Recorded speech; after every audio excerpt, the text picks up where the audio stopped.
Candy Factory was something that was really fun to do, and was something where I could finally clean out my garage of all the things that I had been storing for years and years and years.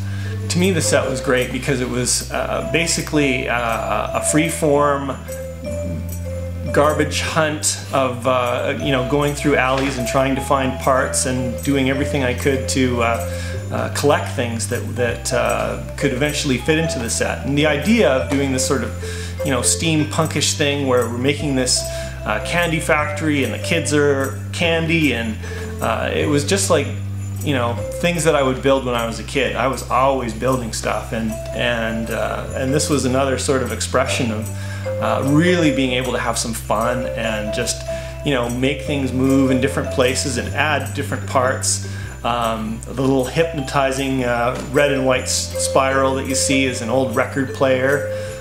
You know, like an old-fashioned record player that has some metal parts that was really fun to take apart and, you know, try to work all the pieces together. One of the challenges in creating this window, of course, is that when you have the group of figures that you essentially need to put into some sort of scene, they have their own movement. We don't really know what they were originally meant to be doing. All we know is that 3 of them turn their heads like this, and 1 of them bows up and down, and to try and then essentially work around that to figure out how that motion makes any sense in the grander scheme and build a design around that. And that's where the idea of the conveyor belt going by seemed to make sense with their heads turning, and that once we hit upon that, everything just then took off from there.